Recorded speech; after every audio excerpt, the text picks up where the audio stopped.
ಜೈ ಶ್ರೀರಾಮ್. ನೀವು ನೋಡ್ತಾ ಇದ್ದೀರಾ ಟಿವಿ ವಿಕ್ರಮ. ನಾನು ಸೌಮ್ಯ ಸನಾತನಿ. ನಮ್ಮ ಟಿವಿ ವಿಕ್ರಮದ ಎಲ್ಲ ಕಾರ್ಯಕ್ರಮಗಳ ನೋಟಿಫಿಕೇಶನ್ ನಿಮಗೆ ಸಿಗಬೇಕಂತ ಹೇಳಿದ್ರೆ ನಮ್ಮ ಟಿವಿ ವಿಕ್ರಮ ಚಾನೆಲನ್ನು ಸಬ್ಸ್ಕ್ರೈಬ್ ಮಾಡಿ, ಹಾಗೆ ಬೆಲ್ ಬಟನ್ ಕ್ಲಿಕ್ ಮಾಡೋದನ್ನು ಖಂಡಿತ ಮರಿಬೇಡಿ. ಜಾಗ ಯಾವುದಾದ್ರೂ ಇರಲಿ, ಎದುರಲ್ಲಿ ಯಾರು ಬೇಕಾದರೂ ಇರಲಿ, ನುಗ್ಗಿ ಹೊಡಿತೀವಿ ಹಂಗಿದೆ ದಕ್ಷಿಣ ಭಾರತದ ಈ ಜೋಡಿ. ದಕ್ಷಿಣ ಭಾರತದ ರಾಜಕೀಯದಲ್ಲಿ ಹಿಂದುತ್ವದ ಪರ ಇರೋ ನಾಯಕರು ಇವರು. ಒಬ್ರು ಪವನ್ ಕಲ್ಯಾಣ್, ಆಂಧ್ರ ಪ್ರದೇಶದ ಉಪಮುಖ್ಯಮಂತ್ರಿ. ಇನ್ನೊಬ್ರು ಭಾರತೀಯ ಜನತಾ ಪಕ್ಷದ ಅಣ್ಣಾಮಲೈ. ಪವನ್ ಕಲ್ಯಾಣ್ ಹಾಗೂ ಅಣ್ಣಾಮಲೈ ಈ ಇಬ್ಬರು ತಮಿಳುನಾಡಿನ ಮಧುರೈನಲ್ಲಿ ಹಿಸ್ಟರಿಯನ್ನೇ ಕ್ರಿಯೇಟ್ ಮಾಡಿದ್ದಾರೆ. ನಿಜವಾಗ್ಲೂ ನಮಗೆ ಈಗ ದಕ್ಷಿಣ ಭಾರತದಲ್ಲಿ ಇಂಥ ಸನಾತನಿ ಯುವ ನಾಯಕರ ಅವಶ್ಯಕತೆ ತುಂಬಾ ಇದೆ. ಪವನ್ ಕಲ್ಯಾಣ್ ಅವರ ಜನಸೇನಾ ಪಾರ್ಟಿ ಅದು ಬೇರೆ ಆಗಿದ್ರೂ ಕೂಡ ಅಣ್ಣಾಮಲೈ ಹಾಗೂ ಇವರು ಒಂದೇ ವೇದಿಕೆಯಲ್ಲಿ 5 ಲಕ್ಷ ಜನರ ಮುಂದೆ ಘರ್ಜಿಸ್ತಾರೆ. ಎಸ್, 5 ಲಕ್ಷ ಜನ ಅಲ್ಲಿ ಸೇರಿದ್ರು. ಅಲ್ಲಿ ಸಾಧು ಸಂತರು ಕೂಡ ವೇದಿಕೆಯಲ್ಲಿದ್ರು. ಅವರ ಮುಂದೆ ಈ ಇಬ್ಬರ ಮಾತು ಹೇಗಿತ್ತು ಅಂದರೆ, ಆ ಘರ್ಜನೆ ಸ್ಟಾಲಿನ್ ಕಿವಿಯ ತಮಟೆಯನ್ನು ಕೂಡ ಬ್ಲಾಸ್ಟ್ ಮಾಡಿರಬಹುದು. ಈಗ DMK ಅವರು ಹೇಳ್ತಾ ಇದ್ದಾರೆ, ಇದು ಧಾರ್ಮಿಕ ಕಾರ್ಯಕ್ರಮ ಆಗಿರಲಿಲ್ಲ, ರಾಜಕೀಯ ಕಾರ್ಯಕ್ರಮದ ರೀತಿ ಆಗಿತ್ತು ಅಂತ. ಅಷ್ಟರ ಮಟ್ಟಿಗೆ ಬಿಸಿ ತಟ್ಟಿದೆ ಸ್ಟಾಲಿನ್ಗೆ. ಆಕ್ಚುಲಿ ಅದು ಭಗವಾನ್ ಮುರುಗನ್ ಅವರ ಭಕ್ತ ಸಮ್ಮೇಳನದ ಬಗ್ಗೆ. ತಮಿಳುನಾಡಿನ ಒಳಗೆ ಮುರುಗನ್ ದೇವರ ಆರಾಧಕರು ಎಷ್ಟಿದ್ದಾರೆ ಅನ್ನೋದು ಹೊಸದಾಗಿ ಹೇಳಬೇಕಾಗಿಲ್ಲ. ಮುರುಗನ್ ದೇವರನ್ನ ಅಲ್ಲಿ ತುಂಬಾ ಮಂದಿ ನಂಬ್ತಾರೆ. ಇದು ಕೇವಲ ಭಾರತಕ್ಕೆ ಅಷ್ಟೇ ಅಲ್ಲ, ವಿದೇಶಕ್ಕೂ ಕೂಡ ಗೊತ್ತಿದೆ. ಕಾರ್ತಿಕೇಯನ್ ಹೆಸರಲ್ಲೂ ಕೂಡ ಮುರುಗನ್ ದೇವರನ್ನ ಕರೀತಾರೆ. ಇನ್ನು ಬೇರೆ ಬೇರೆ ಹೆಸರುಗಳಿದೆ. ತಮಿಳುನಾಡಿನಲ್ಲಿ 6 ಅತಿ ದೊಡ್ಡ ಮುರುಗನ್ ದೇವಾಲಯ ಕೂಡ ಇದೆ. ದೇವಸ್ಥಾನ ತುಂಬ ಇದೆ, ಬಟ್ ಈ 6 ದೇವಸ್ಥಾನ ತುಂಬಾ ಪ್ರಸಿದ್ಧಿಯಾಗಿದೆ. ಈ ದೇವರ ಭಕ್ತರ ಮಹಾಸಮ್ಮೇಳನ ಈಗ ನಡೆದಿರೋದು. ದೇಶದಲ್ಲಿ ಬೇರೆ ಬೇರೆ ವಿಷಯಗಳು ನಡೀತಾ ಇದೆ, ಆದರೆ ಈ ವಿಷಯದ ಬಗ್ಗೆ ಮಾತಾಡೋದು ತುಂಬಾ ಅವಶ್ಯಕ. ಅಣ್ಣಾಮಲೈ ಅವರು ತಮ್ಮ ಸೋಷಿಯಲ್ ಮೀಡಿಯಾದಲ್ಲಿ ಇದ್ರ ಬಗ್ಗೆ ಪೋಸ್ಟ್ ಅನ್ನು ಹಾಕೊಂಡಿದ್ದಾರೆ. ಈ ಫೋಟೋಸ್ಗಳನ್ನು ನೀವು ನೋಡಬಹುದು. ಪವನ್ ಕಲ್ಯಾಣ್ ಹೇಳ್ತಾರೆ, ಹಿಂದೂ ಅಂದ್ರೆ ನಿಮ್ಗೆ ಏನ್ ಸಮಸ್ಯೆ? ಹಿಂದೂಗಳನ್ನ ಅವಮಾನ ಮಾಡಬೇಡಿ, ನಕಲಿ ಜಾತ್ಯತೀತತೆಯನ್ನ ತೋರಿಸಬೇಡಿ ಅಂತ ಗುಡುಕ್ತಾರೆ. Secularism is a convenient word for a lot of people in our country. Specifically, atheists who doesn't believe in God. Hindu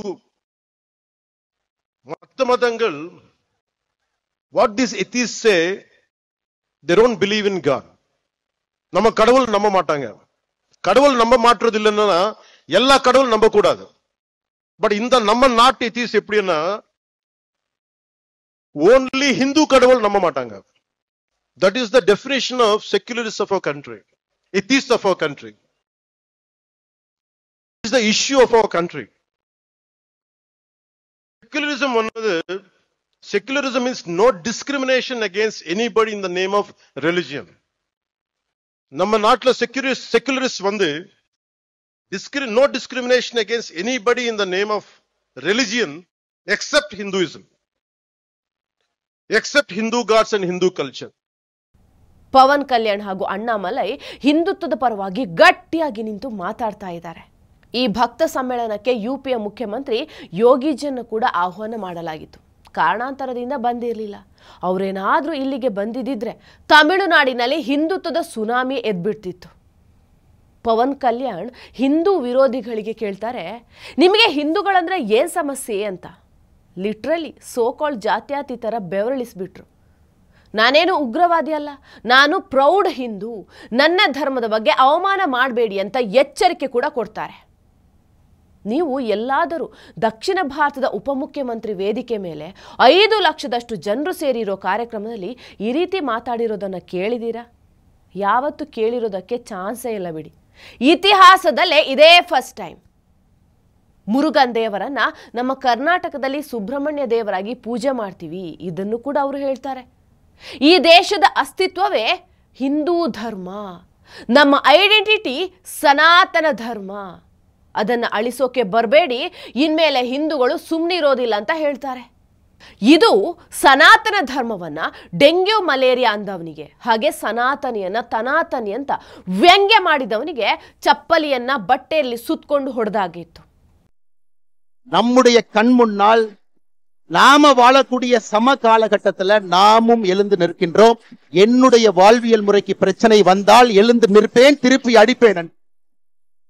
அன்பு சொந்தங்களே, அதற்காகத்தான் இந்த மதுரையில முருகபெருமானுடைய மாநாடு நடந்து கொண்டிருக்கிறது. காரணம், இந்துக்களை பொறுத்தவரை சின்னதாக யாராவது தொந்தரவு பண்ணா நம்ம பெருசா கண்டுக்க மாட்டோம், பரவாயில்ல மன்னிச்சு போய். பெரிதாக தொந்தரவு செய்தாலும் கூட அதையும் கண்டுக்க மாட்டோம், மன்னிச்சு போயிடும் சொல்லி.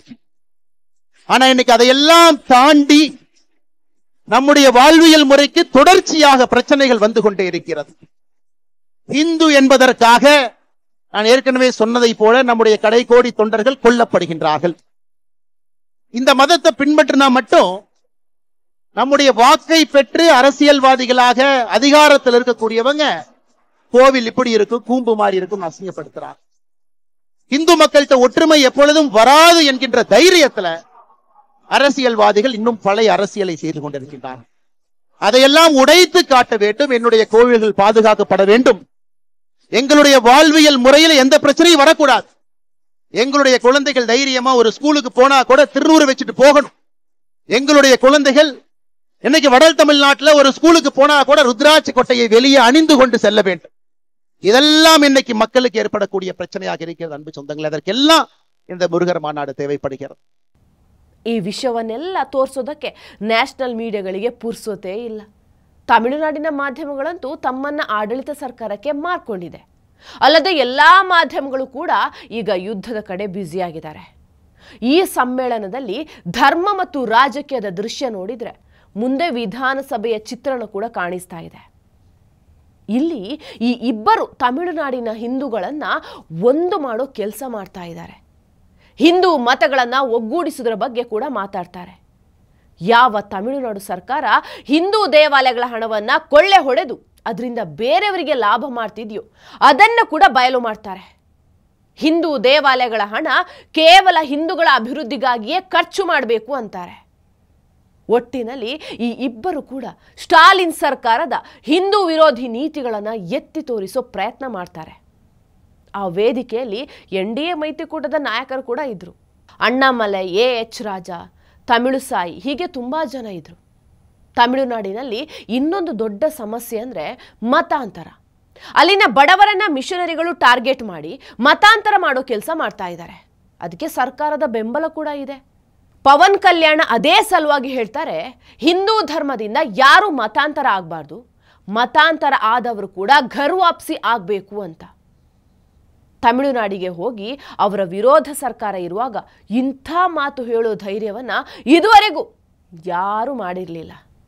ಈ ಇಬ್ಬರು ನಾಯಕರು ಟೋಟಲಿ ಅಲ್ಲಿ ಕಿಚ್ಚು ಹತ್ತಿಸ್ಬಿಟ್ರು. ಅಣ್ಣಾಮಲೈ ಅವರು ಸ್ಟೇಜ್ ಮೇಲೆ ಬರ್ತಾ ಇದ್ದ ಹಾಗೆ ಅವರ ವೆಲ್ಕಮ್ ಅಂತೂ ಅದ್ಭುತವಾಗಿತ್ತು. ಅದನ್ನು ನೋಡಲೇಬೇಕು. ನೋಡಿ, ಉತ್ತರ ಪ್ರದೇಶದಲ್ಲಿ ಯೋಗಿಜಿ, ಅಸ್ಸಾಂನಲ್ಲಿ ಹಿಮಂತ ಬಿಸ್ವಾ ಶರ್ಮಾ, ಹಾಗೆ ಈಗ ದಕ್ಷಿಣ ಭಾರತದ ತಮಿಳುನಾಡಿನಲ್ಲಿ ಅಣ್ಣಾಮಲೈ ಹಾಗೂ ಆಂಧ್ರದಲ್ಲಿ ಪವನ್ ಕಲ್ಯಾಣ್, ಇವರೆಲ್ಲ ಅದ್ಭುತ ನಾಯಕರು. ಸ್ಪಷ್ಟವಾಗಿ ನೇರವಾಗಿ ಮಾತಾಡ್ತಾರೆ. ಯಾರ ಭಯ ಕೂಡ ಇಲ್ಲ. ಭಾರತದ ಭವಿಷ್ಯ ಹೇಗಿರುತ್ತೆ ಮುಂದೆ ಅನ್ನೋದನ್ನ ಇವರನ್ನ ನೋಡಿದ್ರೆ ಅರ್ಥ ಆಗತ್ತೆ. ಹಿಂದೂಗಳು ಇಷ್ಟು ದಿನ ಸಹಿಸ್ಕೊಂಡಿದ್ದು ಸಾಕು. ಇಷ್ಟು ದಿನ ಹಿಂದೂಗಳು ಬಯಸ್ಕೊಳ್ಳೋದಕ್ಕೆ, ಟೀಕೆ ಮಾಡಿಸ್ಕೊಳ್ಳೋದಕ್ಕೆ ಇದ್ದಿದ್ದು ಆಯಿತು. ಆದರೆ ಈಗ ಇಂಥ ನಾಯಕರು ನಮ್ಮ ಪರವಾಗಿ ಬಂದಿದ್ದಾರೆ. ಇನ್ನೊಂದು ವಿಷಯ ಗೊತ್ತಿರಲಿ, ಪವನ್ ಕಲ್ಯಾಣ್ ಮೋದಿಜಿ ಹಾಗೂ ಯೋಗಿಜಿ ಜೊತೆ ತುಂಬ ಚೆನ್ನಾಗಿದ್ದಾರೆ. ಅವರದ್ದೇ ಹಾದಿಯಲ್ಲಿ ಪವನ್ ಕಲ್ಯಾಣ್ ಹಾಗೂ ಅಣ್ಣಾಮಲೈ ಅವರು ಬರ್ತಾ ಇದ್ದಾರೆ. ಅಲ್ಲದೆ ಪ್ರಪಂಚದಲ್ಲಿ ಎಲ್ಲೇ ಹಿಂದೂಗಳಿಗೆ ಅನ್ಯಾಯ ಆಗ್ತಿದೆ ಅಂದಾಗ ಕೂಡ ಇಡೀ ದಕ್ಷಿಣ ಭಾರತದಲ್ಲಿ ಬರೋದು ಈ ಇಬ್ಬರೇ ನಾಯಕರು. ಟಿವಿ ವಿಕ್ರಮ, ದೇಶ ನಿಮ್ಮ ಕೈಯಲ್ಲಿ. ಈ ಕಾರ್ಯಕ್ರಮ ನಿಮಗೆ ಇಷ್ಟ ಆಗಿದ್ದಲ್ಲಿ ಲೈಕ್, ಶೇರ್ ಹಾಗೂ ಕಮೆಂಟ್ ಮಾಡಿ. ಟಿವಿ ವಿಕ್ರಮದ ಕಾರ್ಯಕ್ರಮಗಳನ್ನು ನಿರಂತರವಾಗಿ ವೀಕ್ಷಿಸಲು ಸಬ್ಸ್ಕ್ರೈಬ್ ಮಾಡಿ, ಬೆಲ್ ಐಕನ್ ಒತ್ತಿ.